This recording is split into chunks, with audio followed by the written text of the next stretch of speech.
So eventually, the more that you train, you're going to start to spar or roll live with an opponent. And sometimes this can be really overwhelming because, especially when you're first starting, you feel like you have absolutely no idea what you're doing.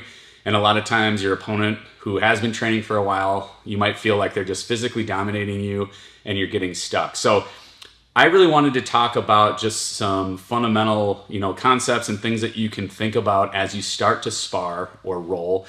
That will hopefully help you out kind of in that whole process. So number one, it's really important to be mindful of not getting injured. The last thing that you want to do is have a significant injury from training, and those things can be avoided. They do happen. There's always a potential for injury, but there's some precautions that you can take to hopefully avoid those things. So number one, if you have any pre-existing injuries, like if you've had a surgery or there's just something in your body that isn't feeling 100% that day, let your training partner know that before the start of the round so they can be mindful of it. That's a huge way to hopefully avoid re-injuring anything that you might have.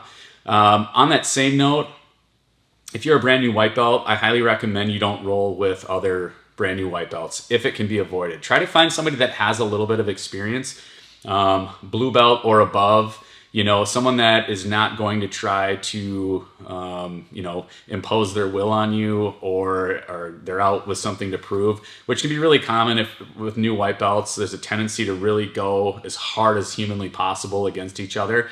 And again, that's a way that you're probably going to get injured. Someone's going to get injured when that stuff happens. So you can be a little bit choosy with your training partners. I would just say to try to seek those people out that have a little bit more experience. Not only is it going to help avoid injuries, but it's also going to just help you learn because they're going to be doing things that you're going to say, man, how did I get into this position? How did they submit me from this position? So you can learn it as a learning process as well.